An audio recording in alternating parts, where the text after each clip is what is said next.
কেন নবীজির উপর আমরা বেশি দুরূদ পড়ব? ভাইও খুব মন দিয়ে শুনবো। আমরা নবীজির উপর আমরা দুরূদ পড়ব 10 নাম্বার, যেই শব্দগুলো দিয়ে দুরূদ পড়ব 10 নাম্বার। বুখারী শরীফের হাদিস 3370 নাম্বার হাদিস।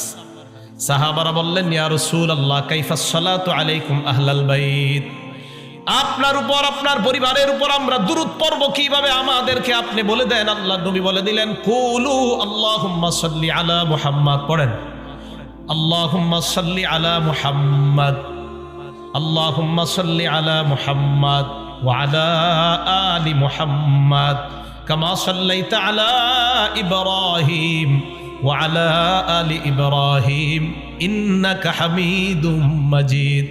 আল্লাহুম্মা বারিক আলা মুহাম্মাদ ওয়া আলা আলি মুহাম্মাদ কামা বারাকতা আলা ইব্রাহিম ওয়া আলা আলি ইব্রাহিম ইন্নাকা হামিদুম মাজিদ।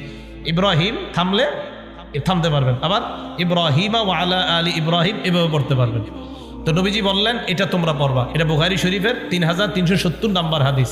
তো নবীজি বললেন এটা পড়বা। তাহলে আমাদেরকে দেখেন শিখাইয়া দিলেন। আমরা নামাজে এটা পড়ি, নামাজের বাহিরেও পড়ি। অনেক মানুষ কি অশুদ্ধভাবে আপনারা পড়েন। তো নামাজে খুব মনোযোগ সহকারে আমরা এটা পড়বো। আল্লাহুম্মা সাল্লি আলা মুহাম্মাদ, মন দিয়ে পড়বো যে আমার হাবিবের উপর আমি দুরূদ পড়তেছি, ঠিক আছে না? খুব মন দিয়ে পড়বো। এজন্য এগুলো আমরা শুদ্ধ উচ্চারণ শিখবো। আমি জানেন মাঝে মাঝে আমি বলি যে বিশুদ্ধভাবে 10 বার দুরূদ পড়েন, অশুদ্ধ 1000 করেন না। সুবহানাল্লাহ পড়েন তো। আমি বলি শুদ্ধ উচ্চারণ এটা আপনি 20 বার পড়েন, অশুদ্ধ আপনি 20,000 বার পড়েন না, শুদ্ধভাবে 20 বার পড়েন। আলহামদুলিল্লাহ শুদ্ধভাবে, আলহামদুলিল্লাহ আলহামদুলিল্লাহ আলহামদুলিল্লাহ নাউজুবিল্লাহ, এই ঠিক না। আলহামদুলিল্লাহ শুদ্ধভাবে পড়েন। আল্লাহু আকবার শুদ্ধভাবে পড়েন। হ্যাঁ, আল্লাহু আকবার আল্লাহু আকবার আল্লাহু আকবার, হলো না এটা। এই জন্য মনে রাখবেন, আমল কম করেন, শুদ্ধভাবে করেন, অশুদ্ধ বেশি করেন না।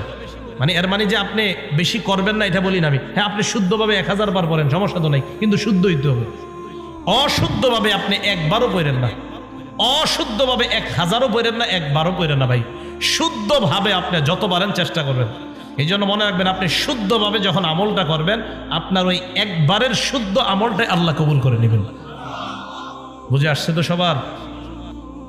বুখারী শরীফের বর্ণনা 7405 নাম্বার হাদিসের বর্ণনা। ক্বালা রাসূলুল্লাহ সাল্লাল্লাহু আলাইহি ওয়াসাল্লাম, নবীজি বলেন, ইয়াকুলুল্লাহু আযজা ওয়া জাল, আল্লাহ পাক রব্বুল আলামিন বর্ণনা করেন, আনা ইনদা যন্নি আবদি বি, আমার বান্দা আমার প্রতি যেমন ধারণা রাখে আমি আল্লাহ তার সাথে তেমন আচরণ করি।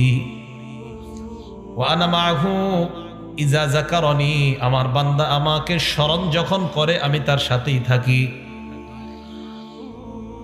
এবার আল্লাহ বলেন, ফাইন যাকারানি ফি নাফসিহি, আমার বান্দা যদি আমাকে মনে মনে স্মরণ করে, যাকারতুহু ফি নাফসি, আমি আল্লাহ বান্দাকে মনে মনে স্মরণ করি।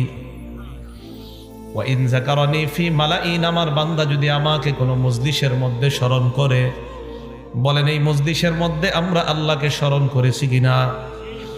আল্লাহ বলেন, আমার বান্দা যখন কোনো মজলিসের মধ্যে আমাকে স্মরণ করে, যাকারতুহু ফি মালাইন খায়রিম মিনহুম, আমি আল্লাহ তাদের চাইতে উত্তম মজলিসে ওই বান্দার আলোচনা করি। তারা মজলিসে আমার কথা বলে, আমি তাদের চেয়ে উত্তম মজলিসে ওই বান্দার কথা বলি। এবার কি করে দেখেন, এখানে আমরা গুনাহ মাফের আশায় আসছি না? আল্লাহ বলেন, ওয়া ইন তাকাররাবা ইলাইয়া বিশিবরিন, আমার কোন বান্দা যদি আমার কাছে 1 বিঘত পরিমাণ অগ্রসর হয়, কয় বিঘত? তাকাররাবতু ইলাইহি যিরাআ, আমি আল্লাহ তার দিকে 1 হাত পরিমাণ অগ্রসর হয়ে যায়। ওয়া ইন তাকাররাবা ইলাইয়া যিরাআ, আমার বান্দা যদি আমার দিকে 1 হাত পরিমাণ অগ্রসর হয়, তাকাররাবতু ইলাইহি বাআ, আমি আল্লাহ তার দিকে 2 হাত পরিমাণ অগ্রসর হয়ে যায়। ওয়া ইন তাকাররাবা ইলাইয়া ওয়া ইন আতানি ইয়ামশি, আমার কোন বান্দা যদি আমার কাছে হাঁটতে হাঁটতে আসে, হাঁটতে হাঁটতে আসে, ঘর থেকে আপনি বের হলেন, মসজিদে যাবেন, আল্লাহ তোমার কাছে ক্ষমা চাইতে রওনা করলাম। আল্লাহ বলে, বান্দা তুই হেঁটে হেঁটে রওনা করলি, আতাইতুহু হারওয়ালাতা, আমি আল্লাহ দৌড়িয়ে তার কাছে উপস্থিত হয়ে যায়। এটা বুখারী শরীফের ৭,৪০৫ নম্বর হাদিস। তাহলে আজকে আমরা যে দুরূদ পড়ি, এই দুরূদ পড়া যেমনিভাবে নবীজির উপর দুরূদ পড়ি, সাথে সাথে জিকির কার হয়ে যায়। তো দুরূদ যদি মনে মনে পড়েন, আল্লাহর জিকিরও মনে মনে। দুরূদ যদি মজলিসে পড়েন, আল্লাহ আপনাকে মজলিসে স্মরণ করবে। সুবহানাল্লাহ। তাহলে 2, আমরা দুরূদ পড়ব এই কারণে, কারণ দুরূদ পড়া মানে আল্লাহকেও স্মরণ করা। 3 নাম্বার, মন দিয়ে শুনবেন, পড়েন আমার সাথে, আল্লাহুম্মা সাল্লি আলা মুহাম্মাদ। 3 নাম্বার, নবীর উপর আমরা কেন দুরূদ পড়ব? দুরূদ পড়ার সাথে সাথে আমাদের দুরূদ আল্লাহ নবীর কবরের মধ্যে সাথে সাথে পৌঁছে যায়। 2টা হাদিস বলবো এই ব্যাপারে। আবু দাউদ শরীফের বর্ণনা, 2041 নম্বর হাদিসের বর্ণনা। عن أبي هريرة رضي الله تعالى عنه قال قال رسول الله صلى الله عليه وسلم قال رسول الله صلى الله عليه وسلم